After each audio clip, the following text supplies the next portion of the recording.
Maître vulgarisateur, il explique et communique l'inexplicable. Mario Dumont. De la musique aux oreilles. On visite dans nos studios ce matin et il s'est joint à notre mouvement de solidarité envers Richard Martineau, qui porte le nœud papillon Novembre lui aussi, le chef de l'opposition officielle, chef du Parti conservateur du Canada. Pierre Poilievre, bonjour. Bon matin. Autre visite au Québec. Oui. Vous avez du rattrapage à faire au Québec. On dirait que partout ailleurs au Canada, c'est dans le sac, mais ici, ça stagne. On est patient. On va continuer de vendre le message. Je pense que les Québécois seront réceptifs parce qu'il y a vraiment deux visions. Le Bloc et les libéraux, les néo-démocrates veulent un gouvernement fédéral très grand, très coûteux, qui contrôle tout. Et nous voulons un gouvernement fédéral plus petit qui laisse davantage dans les poches des gens, qui récompense le travail avec les taxes et les impôts plus bas, qui ouvre l'économie à la liberté d'entreprise pour permettre nos entrepreneurs à engager plus, produire plus et de créer plus de richesses. Nous sommes le seul qui veut vraiment geler les dépenses pour éliminer les déficits et protéger nos finances. Donc, on est vraiment le seul qui représente ça. Et si on regarde dans les sondages des opinions des Québécois, ils sont d'accord avec ça. Donc, c'est à moi de continuer de communiquer notre message. Vous avez mis beaucoup de publicité, d'argent en publicité et de messages de vos porte-paroles à marteler que le Bloc est trop collé sur les libéraux, une coalition Bloc-libéraux. On a l'impression que ça colle pas, là, ce message-là. Je pense que c'est contre-intuitif parce que les gens pensent que le Bloc est le contraire des libéraux. C'est les indépendantistes contre les libéraux, là. Exactement, mais étant donné qu'il n'y a pas de référendum et que le Bloc ne pourrait jamais en déclencher une, on parle d'autre chose. Et sur les questions de finances, de criminalité, les bloquistes et les libéraux sont totalement d'accord. Ils sont des partis de gauche. Ils sont pour la libération automatique des récidivistes en criminalité. Ils sont pour la légalisation des drogues dures. Ils sont pour les dépenses. Le Bloc a voté pour 500 milliards de dollars des dépenses bureaucratiques, inflationnistes, centralisatrices. Je ne parle pas des transferts en santé, là. Je parle spécifiquement des crédits budgétaires qui financent la bureaucratie et les contrats, donc la grande machine à Ottawa. Sauf que là, le Bloc, avec tout ça, ses sondages au sommet depuis des années, là, le dernier sondage. Là. Nous verrons, mais je pense que lorsque les Québécois commencent à constater que le Bloc vote avec les libéraux tout le temps, ils vont devoir décider, est-ce qu'on veut une continuité de l'approche libérale supportée par le Bloc ou est-ce qu'ils veulent une approche conservatrice? Et je pense que le contraire, d'avoir un État moins grand à Ottawa pour un Québec plus autonome et des Québécois plus riches, je pense que c'est une distinction qui va nous favoriser. M. Poilievre, il faut que je vous amène sur ce qui est d'actualité hier, aujourd'hui, ce conflit entre le Canada et l'Inde. Est-ce que ça vous inquiète? Est-ce que vous auriez fait la même chose que Justin Trudeau? Est-ce qu'on peut vraiment couper les liens avec l'Inde? On est déjà brouillé avec la Chine. Est-ce qu'on peut être brouillé avec les deux géants de l'Asie? Ce que je dirais, c'est que c'est très préoccupant d'avoir un État étranger qui aurait tué des Canadiens, qui auraient financé ou dirigé des attaques contre les citoyens ici au Canada. Vous croyez la GRC, vous? Vous prenez la parole de la GRC? J'ai aucune information au contraire. Donc, il faut pas le contredire avant d'avoir des preuves. Donc, c'est très sérieux. Et ça m'inquiète, M. Dumont, qu'on importe des divisions d'ailleurs. On a toujours eu de l'immigration. Ma femme est un immigrant. Mais quand elle est arrivée ici à Montréal, elle a dit...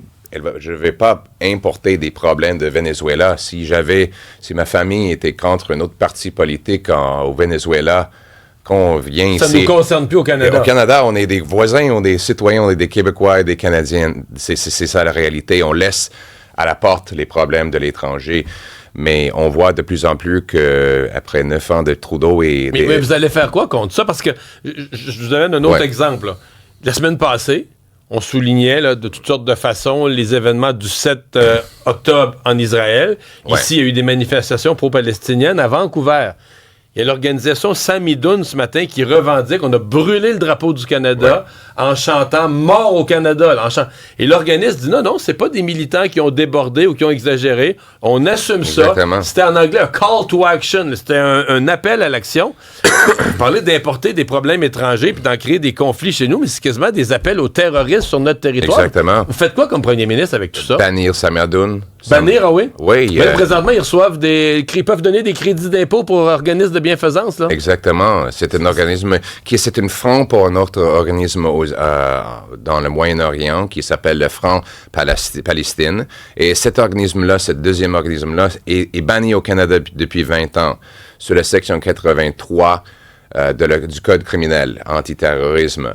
Donc, c'est un crime d'agir comme un front pour un autre organisme terroriste. Donc, j'ai déjà réclamé que le gouvernement Trudeau utilise ses pouvoirs encadrés dans le Code criminel pour bannir Samidoun et arrêter tous ses dirigeants.